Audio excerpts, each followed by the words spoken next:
Sudan's warring factions have been cautioned by the United Nations about the dire consequences of denying access to aid in Darfur, which could result in widespread starvation and loss of life.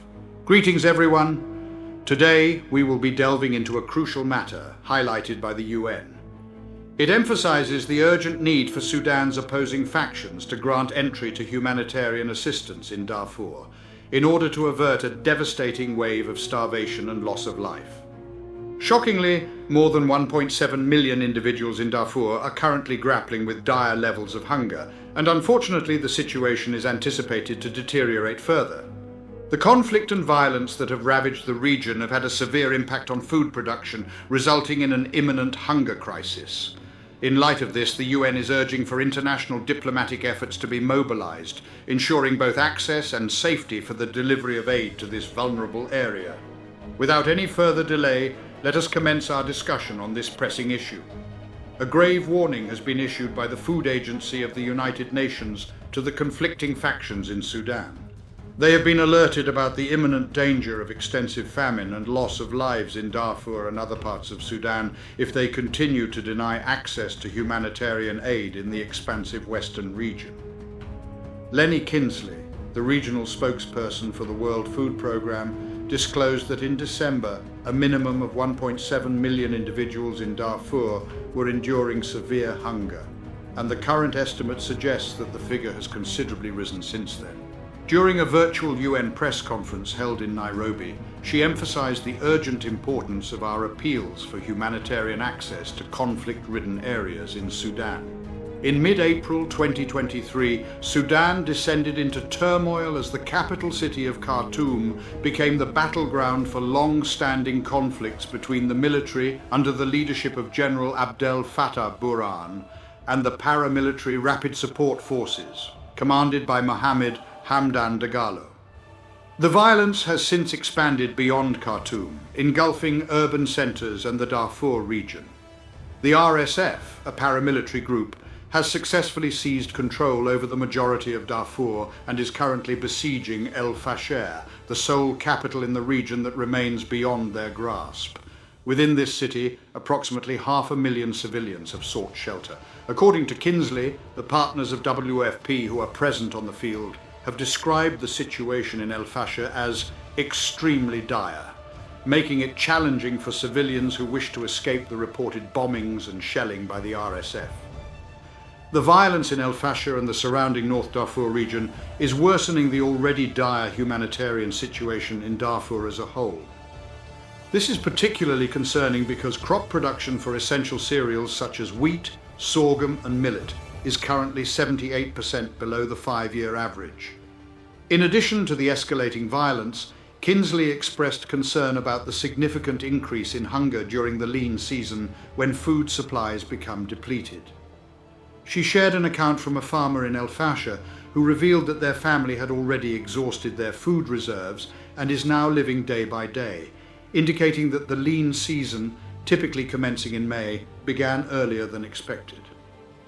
Earlier on Friday, Kinsley stated that she was sent photographs by her colleagues who were present at a camp for displaced individuals in central Darfur, depicting children suffering from severe malnourishment, along with elderly individuals who appeared to be emaciated.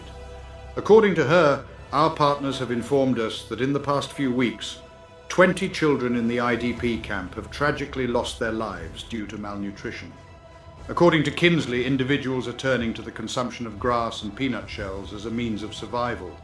Without prompt aid, there is a looming danger of experiencing widespread famine and mortality in Darfur and other regions of Sudan affected by conflict.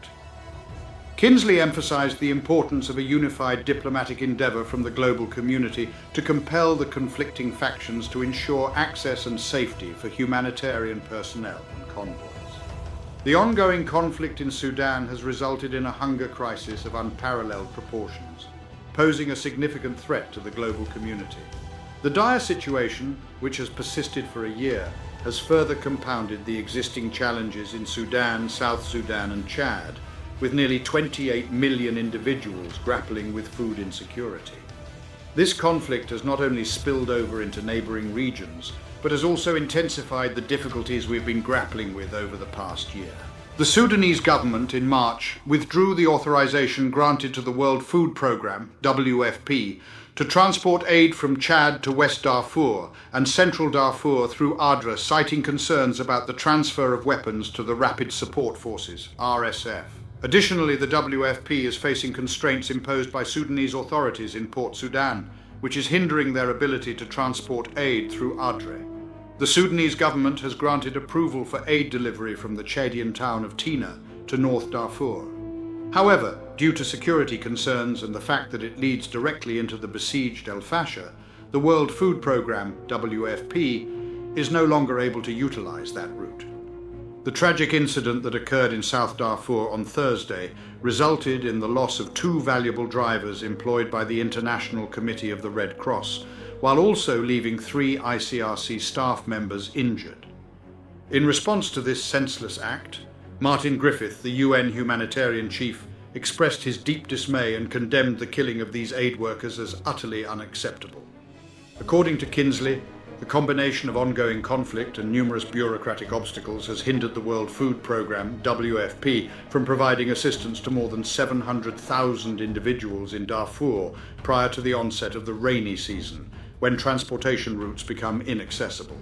According to her, the World Food Programme, WFP, has a substantial amount of food supplies, totaling 8,000 tons, that are readily available for transportation in Chad. However, due to the existing limitations, they are unable to proceed with the movement. In order to provide much-needed aid to the desperate region, the WFP is in immediate need of unhindered access and assurances of safety. It is crucial that we are granted permission to utilize the Adre border crossing and transport assistance across front lines, extending from Port Sudan in the east to Darfur, to ensure that we can reach the people in need. To support our channel's growth and ensure broader awareness, kindly hit the like and subscribe buttons. This will help us reach more individuals and disseminate valuable information. Thank you in advance.